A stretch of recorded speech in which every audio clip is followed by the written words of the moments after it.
No lo quiero hacer esperar, creo que lo tengo en línea a César Litvin, a quien ya voy a saludar. César es profesor titular de impuestos de la Universidad de Buenos Aires, en la Facultad de Ciencias Económicas de la UBA, y con ese paisaje barilochense que tiene detrás, bueno, con un poquito de envidia, porque no, que yo estuve hace poquito allí, así que no puedo quejarme. Los saludo. César, gracias por atendernos. Buenas tardes, ¿cómo te va? Buenas tardes, Enrique, un gusto saludarte. Bueno, César, te quería molestar porque bueno, hay varios temas vinculados con tu especialidad dando vueltas estos días y está, por supuesto, las distintas propuestas de reforma tributaria que no se conocen oficialmente, pero que hay una serie de, no sé, llamarlo trascendidos o de propuestas alternativas vinculados con el monotributo, impuesto a las ganancias, etcétera. Está el proyecto de la nueva ley penal o de reformas a la ley penal tributaria, y está el tema de la llamada inocencia fiscal, así que no sé, voy a elegir algún orden medio aleatorio para interrogarte. Empecemos por penal Sí. tributaria. ¿Qué es lo que se está planteando o qué es lo que sabés que se está planteando? Mira, de penal tributaria hay dos proyectos. Mm. Uno ya tiene media sanción de diputados y está en el Senado. Es un proyecto, ¿se escucha bien? Sí, te escucho ¿No? perfecto, te escucho perfecto. Perfecto. Bueno, es un proyecto que tiene la autoría López Murphy y ya tiene media sanción, pero no es el mismo proyecto que está dentro de la inocencia fiscal, ¿sí? El plan de inocencia fiscal. El principio de inocencia fiscal son dos proyectos paralelos, diferentes. En los dos tienen como común denominador que levantan el mínimo punible. Eso significa que hoy lo que está vigente en la Argentina es la evasión agravada que supera el 1,5 millones de pesos por impuesto y por periodo fiscal, ya es denuncia penal, ¿sí? O sea, hoy cualquiera queda expuesto a la ley penal tributaria porque el monto quedó totalmente evaporado por la inflación con la vigencia desde enero del 2018. O sea que del 2018 hasta ahora eso no ha cambiado. En el proyecto que tiene media sanción se establece una actualización automática por salarios mínimos vital y móvil, y en el proyecto que más me gusta, que es el de inocencia fiscal, es un monto que hoy estaría en 100 millones de pesos, de 1,5 millones a 100 millones de pesos, y que tiene una serie de cuestiones que hacen a la ley penal más recaudatoria que penal, porque da la posibilidades de que el contribuyente, si paga toda la pretensión en distintos momentos, sale del proceso penal, ¿sí? Entonces, me parece que esto es bueno porque en definitiva el bien jurídico protegido es la hacienda pública, y si en definitiva el contribuyente está dispuesto a pagar con multas, con recargos, etcétera, queda satisfecha la herida en la hacienda pública. Así que me gusta más ese proceso, ese proyecto, y por el lado de inocencia fiscal también se reduce el plazo de prescripción, ¿sí? Que hoy son 5 años, pero por la manera de contar pasan a ser 7 años, se reduce a 3 años, con lo cual esto le da más seguridad jurídica al contribuyente, que no le toque en el timbre cuestiones que son hace 5 años y que con mucho apuro y premura le tratan de cobrar o de exigir un impuesto, cuando 5 años es mucho tiempo, 3 años me parece bien. Y después hay César, todo una... perdón que te interrumpa, solo Sí. una consulta por tu vasta experiencia, porque empezaste de chico nada más. Eh, las leyes penales tienen por objetivo disuadir o convencer a alguien de que no cometa un delito, digamos, porque dice, bueno, si lo cometo tengo una pena, Sí, digamos, ¿no? sí. Vos marcás muy bien que en el caso fiscal lo más importante es que alguien pague y que se recaude más allá del tema. Pero pregunto, en tu experiencia, ¿ha servido de algo el esquema penal como para hacer que gente que, digamos, para convencer a la gente que contribuya mejor, a la gente, a las empresas, lo que fuere, al sistema tributario? Es decir, ¿tiene a favor, entre comillas, lo digo, el hecho de que obra como disuador o no sé cómo llamarlo para no cometer evasión? Mirá, el punto es este, está vigente desde el 8 de marzo de 1990, o sea que Ujú. ya cumplió 35 años, ¿no? Este, y ha sido un medio disuasivo, pero, digo, el pero es que en el camino ha habido muchas moratorias Claro, que terminan condonando la claro, sanción penal y las multas y el claro. delito penal.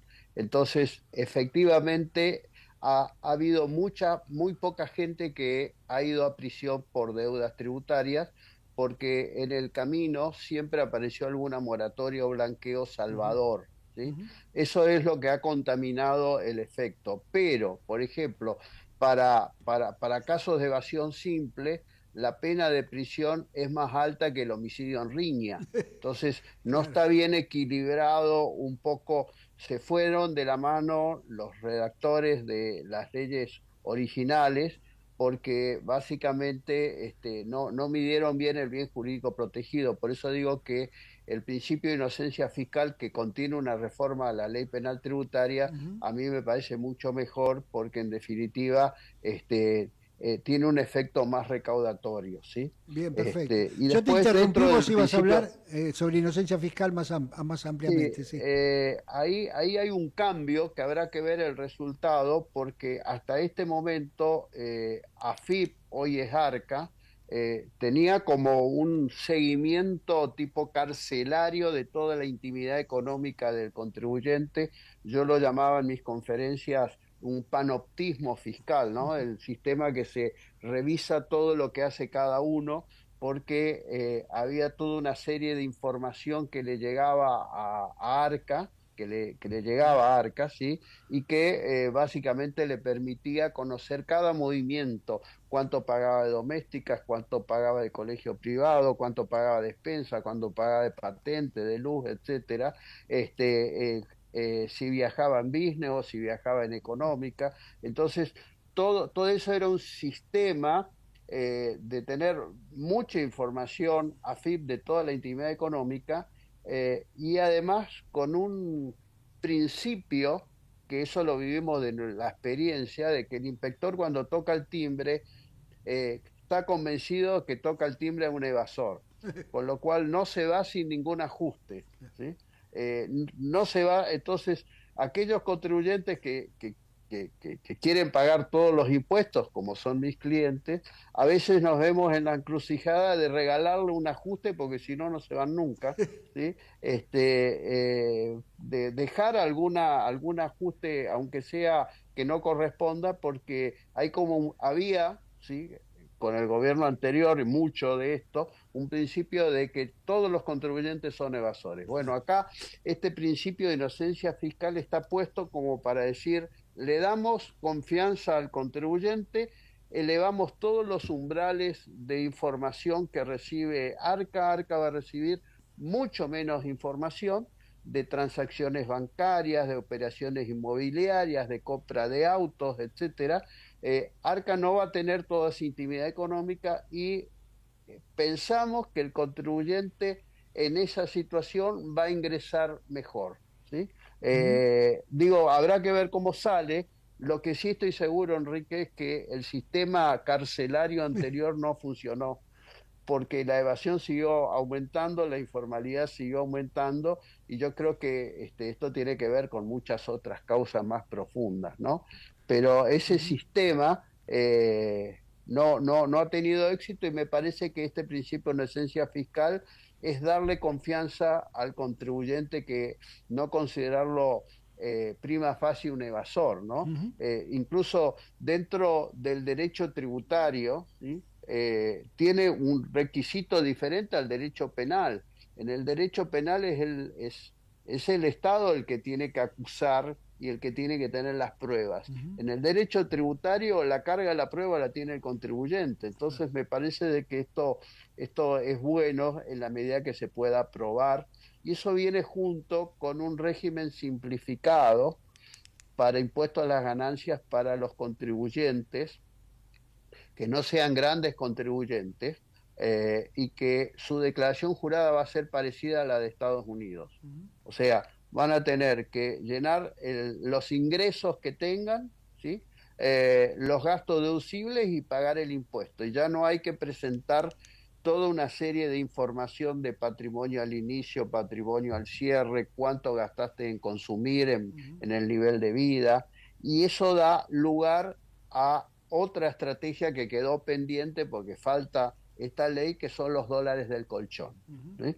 Con los dólares del colchón la idea es que el que está en el régimen simplificado se adhiera al régimen simplificado y puede usar libremente los dólares del colchón no declarados, porque Arca no le va a preguntar de dónde viene ese dinero no declarado, en la medida que sea de actividades lícitas, ¿no? Porque acá no se está tratando de darle una salida al lavado de dinero, sino al dinero negro, no al dinero sucio, ¿sí? Entonces, el que va a estar en el régimen simplificado, si se compró un departamento no lo tiene que informar, tampoco el escribano informa esa compra de departamento, si se cambió un auto no tiene que informar, si viajó al exterior también. Entonces es todo una revolución en la relación fisco-contribuyente que siempre fue tormentosa. Ahora pasaría a ser algo un poco más romántica que tormentosa. César, en la legislación comparada, este régimen de inocencia fiscal se parece a lo que rige, digamos, lo que son el estado del arte, para llamarlo de alguna manera. Mirá, en los países occidentales con legislaciones tributarias modernas, las leyes, existen leyes penales, es muy simple las declaraciones juradas de impuestos, pero el que no cumple va preso, Claro. ¿no? Claro. Y va preso en serio, ¿no?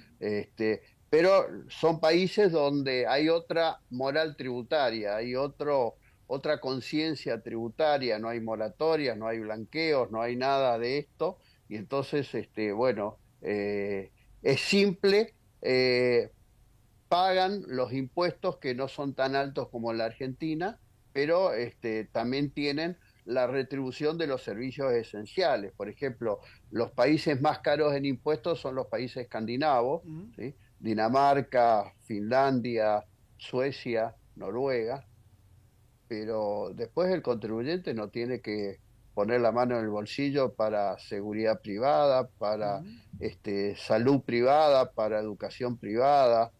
Tiene una infraestructura y un estado de bienestar donde con el pago de impuestos ya el Estado le da una serie de beneficios que acá estamos muy lejos de eso todavía. César, ¿te podés poner un poquito a tu izquierda? Porque el sol que está detrás tuyo, maravilloso, te Ah, hace salir espera, a ver, No, para el otro espera, lado. a Para ver, el otro lado, para el otro lado. A tu izquierda. Ahí está. ahí, Ahí está ahí. perfecto. Ahí está perfecto. No, no quería, está muy lindo el panorama ahí, sospecho sobre el Nahuel Huapi, no sé cuánto, sobre qué lado Sí, estás, sí, sí. pero Sí, te sí, sobre el salías muy, Nahuel muy Huapi. brillante. Además, te digo, una temperatura de verano, Ah, mi qué lindo. 26, 27 Ah, grados, así perfecto, que maravilloso. impresionante. César, bueno, te lleva al tema monotributo, que también fue parte Sí, de esta discusión reciente. Hay la idea de, no sé, si reemplazarlo, si hacerlo la escala más suave, si, en fin, eliminar algo que aprendí de vos, el tema del enanismo fiscal, derivado de la subdeclaración, obviamente, de ingresos, porque sí, si declarabas más o si declarás hoy más, pasás tan rápido a categorías muy, muy costosas que hacen, digamos, sí, hay un incentivo a no declarar, digamos, para llamarlo así.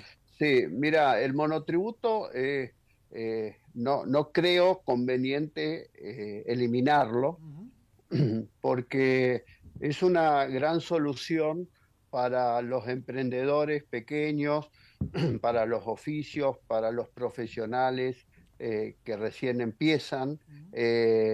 Y la verdad es que es un privilegio estar en monotributo porque por un lado pagan una cuota, con esa cuota ya están cubriendo IVA, ganancias, tienen seguridad social, o sea, tienen obra social y tienen jubilación.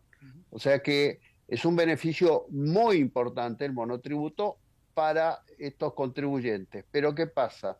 Ha habido distorsiones, que sigue habiendo distorsiones, porque en su origen el monotributo nació en el 1998, estaba pensado para 300.000 personas, ¿sí? Y hoy hay más de 3 millones de contribuyentes del monotributo. La distorsión más importante que se genera en el monotributo es que mucha gente se queda a vivir en el monotributo, y el monotributo tiene que ser un tránsito, ¿sí? Un tránsito para empezar en el monotributo y después, cuando aumenten sus ingresos, ir a ser responsable inscripto. Entonces, lo que ha generado, como muchas veces te comenté, ese enanismo fiscal, que mucha gente declara menos. Pero también otra distorsión es el salida del monotributo, porque no hay un puente que salga del monotributo, se atraviese y pueda llegar a ser responsable inscripto. La diferencia es un salto al vacío. Entonces, me parece que lo que habría que mejorar es ese puente, ese tránsito, para que cuando se llegue a ser responsable inscripto no duela tanto el bolsillo. La otra cosa que también surge de esas distorsiones que vos marcás es que el aporte que se hace a la jubilación, digamos, es mucho menor que el aporte que hace un asalariado. Y finalmente, en este régimen particular que tenemos los argentinos de moratorias, de mínimos, etcétera, terminan cobrando parecido con un aporte mucho menor, ¿no? Por eso digo, es un Sí. privilegio, porque también respecto del autónomo y del asalariado, paga mucho menos, y respecto del autónomo recibe igual que el autónomo, Ujú. pero se produce una inequidad muy manifiesta, porque paga mucho menos y recibe prácticamente lo mismo que el autónomo. Acá se ve perjudicado el autónomo. Ujú. La otra cuestión tiene que ver con algunas modificaciones que se sugerían ya en el propio impuesto a las ganancias, sobre deducciones o sobre a otras alícuotas, o sea, bajar la alícuota vinculada al ritmo, perdón, al nivel que tiene el RIGI, por ejemplo. ¿Eso cómo lo ves? Sí, ahí tenemos que distinguir el impuesto a las ganancias para las personas humanas Ujú, y el impuesto a las ganancias para las empresas, ¿sí? Para personas humanas, lo que hay que hacer es retocar un poco las deducciones que han quedado bajas. ujú. Por ejemplo, la deducción de gastos de sepelio por año son 918 pesos. ¿Sí? Está bien. La deducción de intereses hipotecarios, ¿sí?, por año son 20.000 pesos. ¿Sí? Claro. Entonces, han perdido su esencia, y los mínimos no imponibles, con todos los manoseos que hubo en el gobierno anterior, Ujú, con la inflación, lo que ha pasado es que el mínimo no imponible quedaba un poco en planta baja, los salarios subían por la escalera y los precios por el ascensor. ujú. Entonces, ese manoseo generó toda una situación donde muchas distorsiones de parte de los asalariados, y una situación también de los autónomos, que tienen una carga tributaria a igual ingreso mucho más alta que el asalariado. Entonces, me parece que en las personas humanas lo que hay que retocar son las deducciones y el mínimo no imponible, que es la parte del salario o del ingreso que no es ganancia, porque es lo que necesita cada persona para comer, para su nivel de vida. Eso no debería quedar atrasado. Ujú. Y respecto de las empresas, me parece que tenemos que ir a una alícuota de ganancia más competitiva en el mundo. Hoy la alícuota es el 35%, y distribuyendo dividendo pasa al 39%. Eh, Hace poco circuló un video de dos industriales, un paraguayo y un argentino, lo habrás visto, ¿no? Sí, sí. Bueno, además de que el paraguayo decía que esos impuestos no existían en Paraguay, ¿sí? Lo imito un poco, Sí. me salió la sangre correntina. Pero lo cierto es que la alícuota de ganancia en Paraguay es el 10%, Claro. el IVA es el 10%, las cargas sociales también son bajas. Y un tema, en Paraguay los últimos 10 años ha tenido un crecimiento económico cercano al 35% del PBI. ¿Cuánto creció la Argentina en los últimos 10 años? tuvo crecimiento negativo. Claro. Entonces, no digo que todo esté explicado por la carga tributaria, pero el impulso que le dio a Paraguay, impuestos bajos, hizo de que muchos argentinos y muchos brasileros estén invirtiendo en Paraguay y estén haciendo muchos negocios en Paraguay. Por ejemplo, el negocio de la maquila, Claro. que tiene un impuesto del 1%. Mira vos. Que César, te llevo a lo último. No sé si te meto en un conflicto de intereses. Si pasa eso, me decís que obviamente tenés la libertad de no contestarme. Pero he leído estos días cierto discusión entre el ARCA y algunas empresas, bancos, etcétera, vinculado con el ajuste por inflación de las pérdidas, en donde ARCA dice que no corresponde y obviamente las empresas deben decir que sí. ¿Me podés entrar en ese camino? Sí, totalmente, Sí. totalmente, porque esto lo he hablado con algunos interlocutores del gobierno. Me parece que están tratando de tapar el sol con la mano. ¿Mm? Y imagínate que por una interpretación totalmente disparatada, eh, el, el índice de inflación para ajustar quebrantos que se trasladan hacia ejercicios siguientes es 1, con lo cual se asume que no hay inflación en la Argentina. Eh, en el año 2020, en pandemia, hubo mucha gente que perdió plata, ¿no? Si una empresa perdió 10 millones de pesos en el año 2020, si lo quiere usar ahora, ¿sí? Según Arca, son 10 millones de pesos.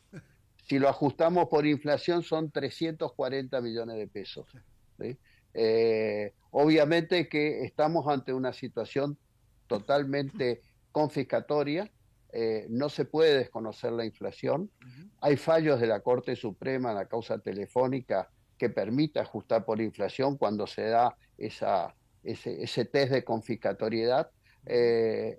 Yo creo que en esto el gobierno ha sido mal asesorado, ¿sí? Creo que han visto un canto de sirena de que podían recaudar mucha plata, obligando a las empresas que ajustaron los quebrantos por inflación, porque las empresas lo que hicieron es ajustaron los quebrantos por inflación, aun cuando la interpretación de Arca no, y lo están judicializando.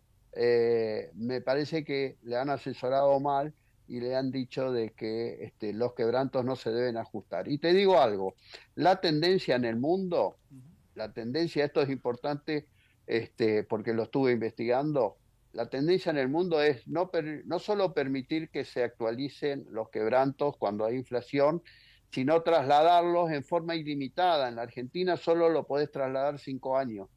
Si no lo llegaste a usar, los perdés.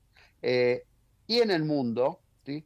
Ya hay muchas jurisdicciones que permiten una traslación no hacia adelante, sino hacia atrás. Te lo explico rápido, parece un cuento de hadas. Si el año 2024 pagaste impuestos y el 2025 te dio quebranto, te devuelven lo que pagaste en el 2024. Ah, bueno. Sí, eso sí es Argentina año verde, decía Camarota, digamos, ¿no? Sí. Gran parte de la Unión Europea ya tiene la aplicación de quebrantos hacia atrás. Ujú. Países africanos, países asiáticos lo tienen. La Argentina solo 5 años y nada hacia atrás. Y 5 años sin actualizar. Claro. Con la inflación que ha habido en la Argentina, no Sí, sí. resiste el menor análisis, No, claro. Enrique. Ujú. Está clarito. Te hago sí la última. Bueno, está vinculado con el tema de la inflación, etcétera, porque Argentina, altamente inflacionaria, construyó tanto la nación como las provincias este régimen de percepciones a cuenta o de pagos a cuenta y de pagos anticipados, anticipo de impuesto a la ganancia, anticipo de todo, percepciones. Es decir, yo cada vez que cargo nafta me preguntan, pero es con percepción, no es con percepción, etcétera. Daría la impresión que en un escenario por lo menos de inflación más tranquila y más estable, ya estos regímenes empiezan a ser impuestos encubiertos. No sé si esto está previsto en alguna de las reformas que está en discusión. Mira, Enrique, es un tema muy, muy importante porque han proliferado se han reproducido como conejos nuevos regímenes de pagos a cuentas, retenciones, percepciones, no solamente anticipos extraordinarios, no solamente a nivel nacional, sino provincial también y municipal también. Y lo que hace es, viola un poco la relación jurídica tributaria, porque pasa a ser el contribuyente un acreedor del fisco por la cantidad de regímenes de percepción, retención, y es un acreedor indefenso, porque cuando toca el timbre para que le devuelvan esa plata, lo miran con cara de pocos amigos, le tiran normativas de decir, mire, usted recién después de los 180 días puede empezar a pedir, nosotros le vamos a cargar una inspección de todos los años no prescriptos. En definitiva, lo que te quiero decir es que hay poca gana de devolver ese dinero, porque básicamente las provincias con ingresos brutos se financian a tasa cero con esos saldos a favor. Mirá, hay un caso en la Corte, incluso Diego Cabo te escribió una columna citando un trabajo que nosotros hicimos, y ayer salió en Infobae otro, que después te lo mando. Misiones es la peor de todas. Hay empresas que no quieren trabajar con Misiones. Está en la Corte el caso de Las Marías, donde el monto que tiene de percepciones y de retención y de pago a cuenta va a ser en toda la vida de todas las generaciones futuras, no lo va a poder recuperar, porque tiene un sistema muy perverso que hace que, y con una aduana interior que hace que no se pueda llegar a compensar. Entonces me parece que esto es una asignatura pendiente, hay que modificarlo, porque es dinero, a vos te consta, que si ese dinero, en lugar de estar en el bolsillo del gobernador, ¿sí?, está en la actividad productiva, seguramente puede haber más inversiones, pueden no tener que pagar tanta tasa de interés para financiarse, pueden estar en una actividad mucho más productiva, que lo que hace falta es productividad en Argentina, y ese dinero es un dinero que se va evaporando como un helado en la mano. Sí, clarito. Yo recuerdo, no sé, el trabajo de ustedes, no lo vi, por supuesto, mandámelo, pero recuerdo que cuando estábamos haciendo el trabajo que vos sabés, allí en el Sí, 2023, nos habíamos sí. conseguido una planilla, creo que era del Consejo Federal de Inversiones, si no recuerdo mal, en donde estaban todos estos saldos que tenían cada provincia, y Misiones tenía acumulado algo así como 12 o 14 meses de recaudación en este mecanismo, ¿no? Hoy tiene un año y medio adentro. Qué bárbaro, qué bárbaro, qué bárbaro. César, te agradezco mucho estos minutos, como siempre, muy clarito. Te dejo seguir disfrutando de Bariloche y has sido muy amable por atendernos. Te mando un abrazo. Un placer, un gran abrazo, Enrique. Gracias. César Litvin, profesor titular de Impuestos de la Universidad de Buenos Aires, de la Facultad de Ciencias Económicas de la Universidad de Buenos Aires, bueno, comentando lo que es esta discusión en torno a los impuestos. Vamos a seguir con la discusión fiscal desde otro ángulo en un ratito nomás, ya venimos.